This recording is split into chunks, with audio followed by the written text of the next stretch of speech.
सभी को नमस्ते। मेरे YouTube चैनल हेमलता टीचर में आपका स्वागत है।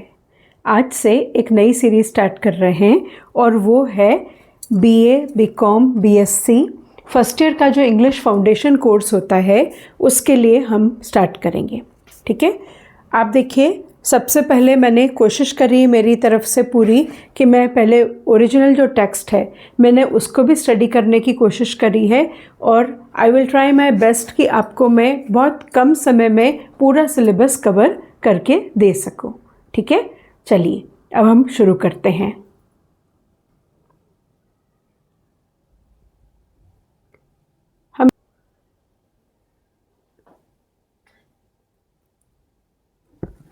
बोलूँ क्या?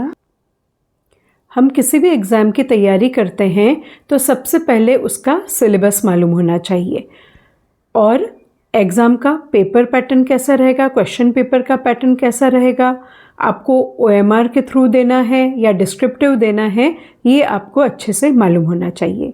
जैसे कि अभी मैंने आपको स्क्रीन पे सिलेबस बताया, तो सबसे पहला काम आपको इसका स्क्रीनशॉट लीजिए और अपने नोट्स बनाइए। बिना लिखे कुछ भी काम नहीं हो पाएगा, इसलिए पहले सिलेबस को जो है आप कॉपी करिए।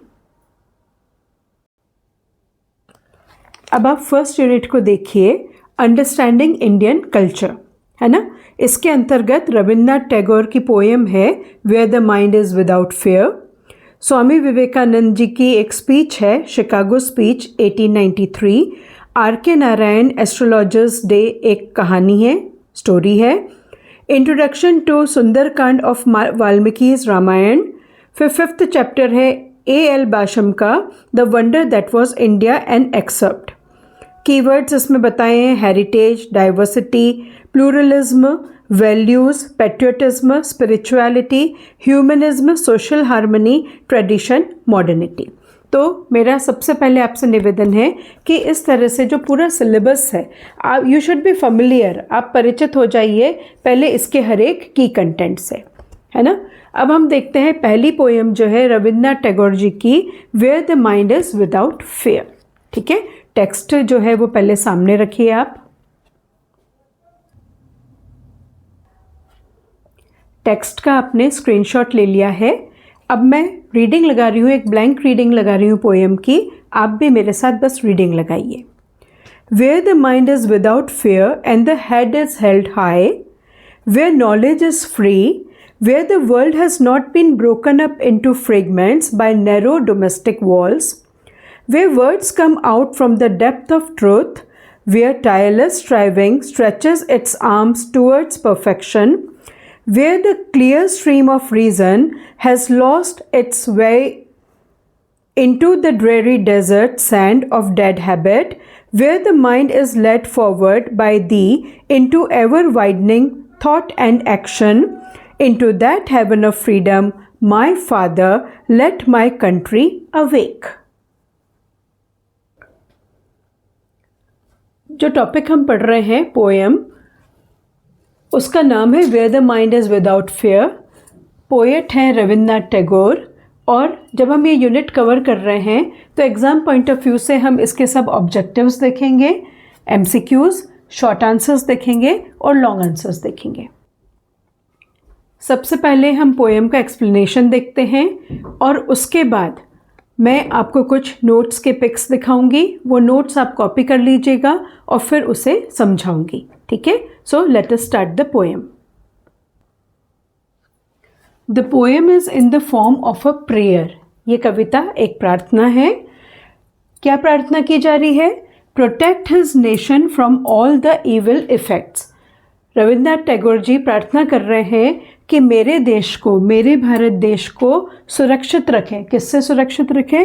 सभी ईविल इफेक्ट, सभी बुराइयों से सुरक्षित रखें।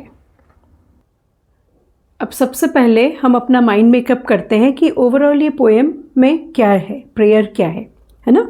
Where the mind is without fear and the head is held high, where knowledge is free. अब यहाँ पे फ्री से मतलब जो है, ऐसा नहीं है कि फीस नहीं लग रही है, पर एक मिनट रुको, ये काट दूँ। अब सबसे पहले जैसे हमने बोला कि ये जो पोएम है ये एक प्रकार की प्रार्थना है, तो कवि इसमें क्या प्रार्थना कर रहे हैं?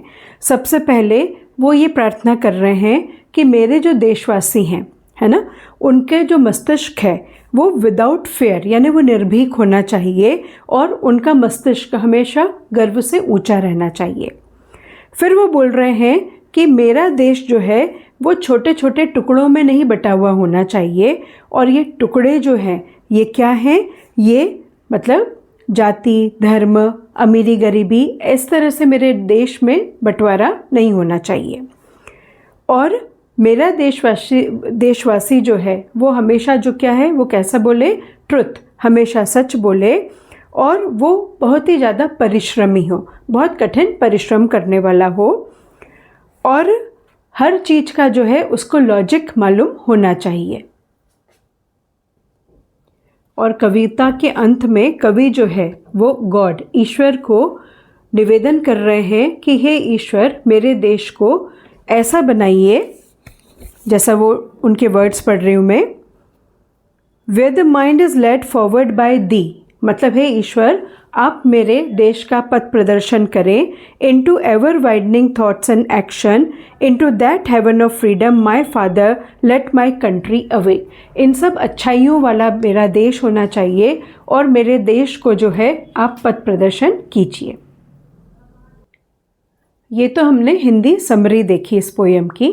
अब मैं आपको नोट्स की मदद से इसको एक्सप्लेन करूँगी, और मेरी आपसे रिक्वेस्ट है कि बिना आलस आप इन नोट्स को ज़रूर आप बनाइए।